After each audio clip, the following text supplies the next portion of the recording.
지금 배우게 될 내용은요, 바로 개화파의 형성, 그리고 분화, 그리고 개화 정책의 추진이에요. 자, 일단 보겠습니다. 자, 여러분들이 제 책 31페이지를 좀 보시면 개화 세력의 대두라고 있습니다. 그죠? 그래서 우리가 조선시대 때 이제 거의 마지막 시간에 배웠던 게 실학인데, 그 실학자 중에서도 북학파 있죠? 그 18세기 후반 북학 사상이라 그래서 박지원, 홍대용이라든지 또는 박제가라는 사람이 있죠. 네. 그리고 이제 2번으로 넘어가 보시면, 1860년대 개국통상론이라고 돼 있죠. 너무 어렵게 생각하지 마시고, 저게 통상개화론이랑 같은 말이라고 보시면 되겠습니다. 나라의 문을 열어서 이제 통상하겠다라는 얘기인데, 거기에 대표적인 사람이 박규수, 오경석, 유홍기 이런 사람이 있습니다. 박규수 같은 경우에는 제가 말씀드렸죠. 박지원의 손자였다라는 거. 자, 그리고 이제 1870년대에 개화파가 형성이 돼요. 네. 근데 이 개화파가 대표적인 사람이 김옥균, 박용효, 김홍집 이런 사람들이 있는데, 이 이모군란이라고 하는 사건, 네, 이제 이후에 배우게 될 건데, 이 사건을 계기로 급진개화파와 온건개화파로 나뉘게 됩니다. 급진개화파라고 한다면, 일단 여러분들이 공부하실 때 이 두 세력을 비교를 하셔야 되는데, 대표적인 사람 누가 있냐면 김옥균, 박용효, 서재필 이러한 사람들이 급진개화파에 들어가고, 그리고 온건개화파에서는 김홍집 그리고 어윤중 이런 사람들이 들어가더라. 자, 그러면서 이 사람들은요, 급진개화파 같은 경우에는 일본이랑 좀 친합니다. 그래서 일본이 메이지 유신을 본받자. 네, 그래서 이 메이지 유신을 모티브로 해서 개혁을 이루려고 했었고, 온건개화파 같은 경우에는 청나라랑 많이 친하죠. 그래서 청나라가 했던 양무운동이라는 게 있습니다.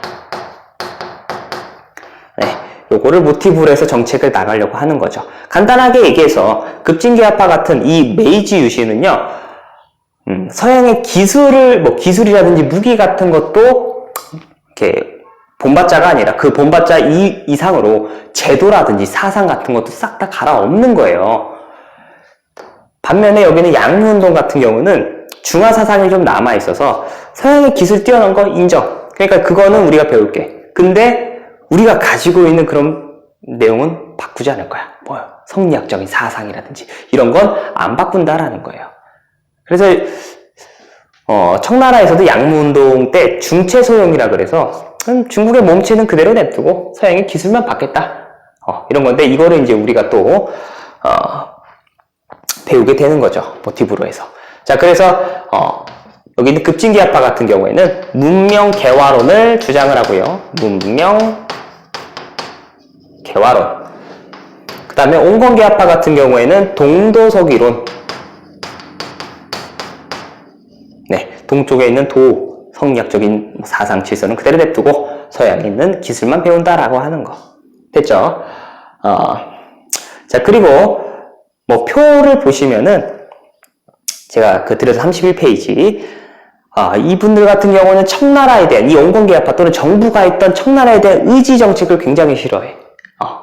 됐죠? 그럼 반대적으로 이 사람들은 청나라랑 친하려고 계속 하는 거고요. 이렇게 두 세력 간에 어느 정도의 약간의 다툼이 있었다라는 거, 의견 대립이 있었다라는 거. 됐죠? 그래서 일단 여러분들은 여기 있는 이 급진개화파랑 온건개화파를 비교해 주시는 게 우선 공부할 첫 번째 내용. 자, 그리고 오른쪽에 넘어가 보시면 개화 정책의 추진이 있는데요.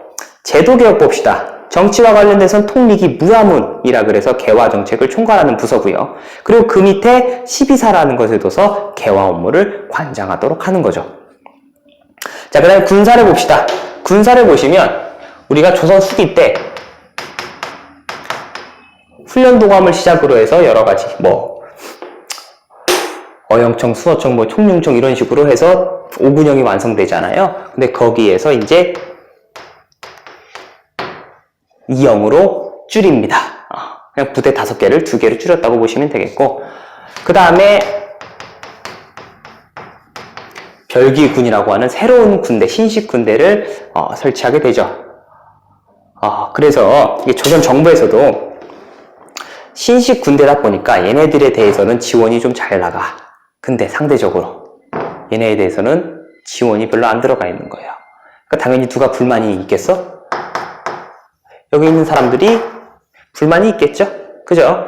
그래서 나중에 이 사람들이 빵 터진 사건이 바로 나중에 일어나게 되는 이모군란이다.